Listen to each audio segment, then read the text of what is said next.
Imagine a world where the power grid has been a memory for 21 days.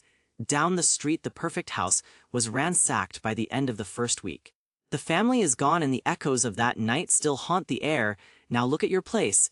The grass is waist-high. A shredded blue tarp is moaning on the roof. The exterior looks like a foreclosure.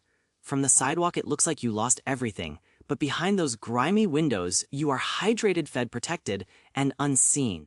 Welcome to the art of the ghost house, where Victor's logic teaches you invisibility. We aren't building a fortress, we are building a camouflage net. The deadliest mistake you can make is broadcasting your readiness. Most people assume that survival means turning their home into a bunker. They install heavy iron gates, visible motion sensors, and no trespassing signs. All you've done is create a high-value target for a desperate mob. In a total blackout, the man behind the reinforced wall eventually loses.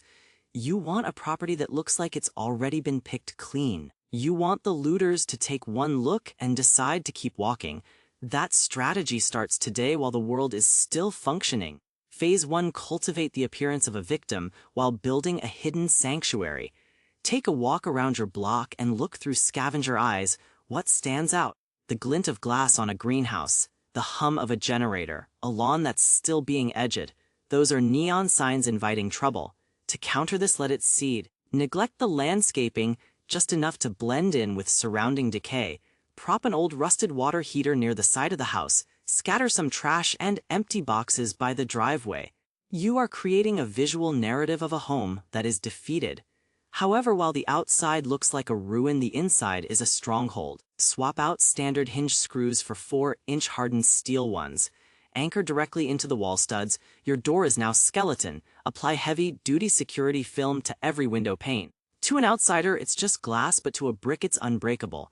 Behind those windows, install discreet metal mesh that stops forced entry. Even the garage needs a manual override. Electronic openers are child's play. At Victor's logic, your strength is a secret, weakness is a performance. Phase 2: erase your biological signature. In a silent, dark neighborhood, a single flickering LED is a flare. You don't need curtains, you need total light suppression. Use foil-backed insulation with the dull side facing the street. Kill light leaks and mask your thermal footprint. Layer it with heavy quilts and duct. Tape the seams. If a neighbor can see a pinprick of light, you are at risk. Remember, a simple match can be spotted from 2 football fields away. Sound and smell are just as dangerous as light.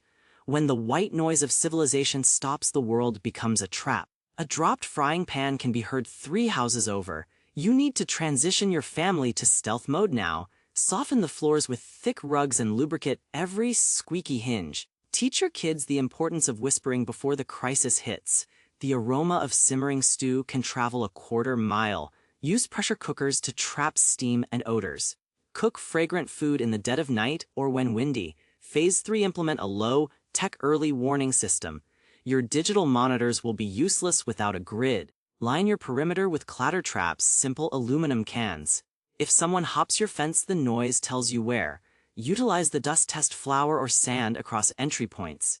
Tuck battery-operated trail cams into hollowed outlogs or bird houses. The goal isn't to confront, it's to have intelligence. Phase 4: design a layered defense. Treat your security like a series of concentric circles. The outer ring is about redirection, using debris or bushes. The middle ring is the house itself with hidden reinforcements. The final ring is your citadel, a reinforced interior room. This is your last stand where you can hold out. Phase 5: plan your disappearance. Never forget that your supplies are replaceable, but your life is not. You must have 2 covert exit routes, whether it's a collapsible ladder or a hidden crawl space to the woods. Everyone needs to navigate these routes in total darkness. Establish a rally point, a specific tree line, or a storm drain, where the family meets if the house is compromised. The objective isn't to win a war, it's to remain alive. This philosophy is rooted in the gray man principle. Predators are looking for the biggest prize or easiest kill. By making your home look worthless, you remove yourself from radar. Total control over your light, sound, and scent makes you a ghost. Every layer of hidden security buys you the one thing: time. According to Victor's logic, survivors won't be standing on roofs. They'll be the ones the world forgot were even there. Stop worrying about peeling paint. It might save your life.